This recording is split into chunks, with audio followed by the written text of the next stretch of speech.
एक बात बिल्कुल सच है, जाति एक सच जरूर है और जिसकी संख्या ज्यादा होती है उस पर अब औरंगाबाद, ऐसा नहीं है कि वो वहां पिछड़ों की संख्या ज्यादा है।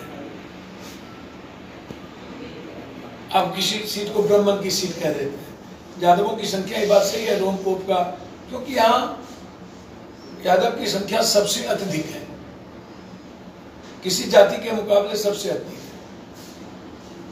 लेकिन जो छोटी छोटी जातियों हैं,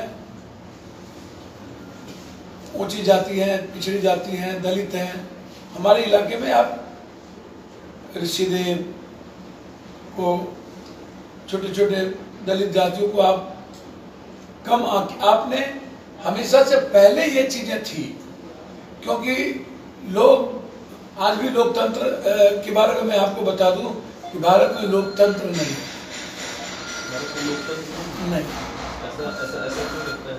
नहीं, भारत में लोकतंत्र इसलिए नहीं है कि दिल्ली पटना तय करती है टिकट किसको हमें, पैसे पे, कौन उसको, उनके विचारों को चैलेंज ना कर सके, किस जाति को कहाँ टिकट देना है, और उसमें भी जो कॉमन लोग हैं, अच्छे लोग हैं, उनको देना है कि किसी माफिया को देना है, किसी ठेकेदार को देना है, किसी बड़े नाम को देना है, किसी से किसी को कहीं भेज देना।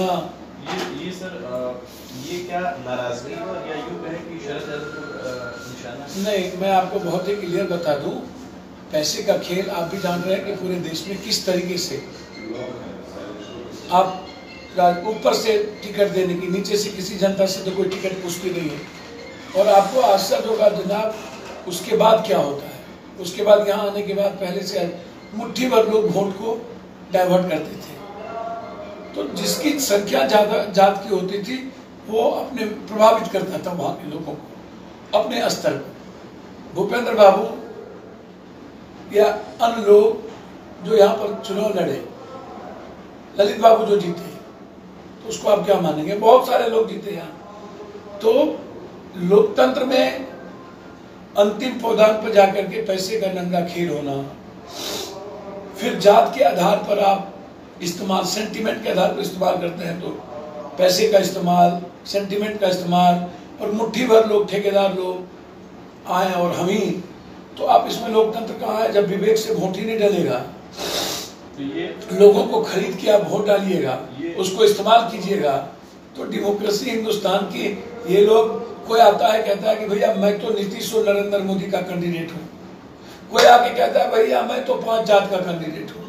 5 जात मतलब महागठबंधन की बात कर? नहीं, अब लोग बोलते हैं मैं 5 जात का हूँ, मतलब तुम्हारा नहीं हूँ, आम जनता का नहीं हूँ, तुम भाड़ में जाओ, मैं आया हूँ तुमको देना तो है। अब एनडीए को के लोगों को लगता है कि ये जात मेरा फिक्स्ड है, ऊंची जात के लोग मेरा फिक्स्ड है, ये जाएंगे कहाँ, ये बंधुआ मजदूर है।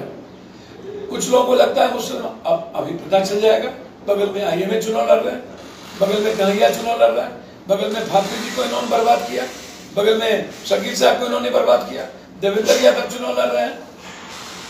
ये ठेकेदार बने हुए हैं, माइनॉरिटीज को सबसे ज्यादा कमजोर करने वाला।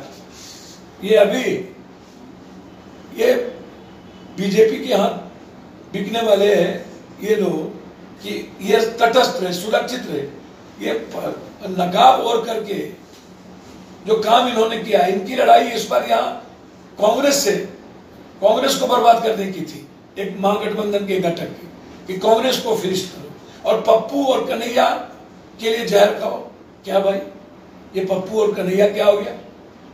जिसने लालू यादव, हमारे बारे में, लालू यादव को जिसने जेल भिजवाया, जो फांसी की चाहते थे, 20 साल तक तो शरद यादव जी यहाँ पर जदयू बीजेपी के कैंडिडेट रहे। अब पप्पू यादव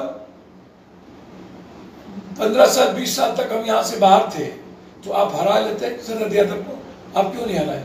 इसके लिए पप्पू यादव की आवश्यकता क्यों हो गई आपको? इसके पहले बाय इलेक्शन में हम यहाँ चुनाव लड़े, लालू यादव जी 20,000 से चुनाव जीतते हैं, हम 3.5 लाख से चुनाव जीतते हैं। शरद यादव 1 लाख से नीचे में चुनाव जीतते हैं। अब शरद यादव जी या एनडीए मुझे समझ में नहीं आता है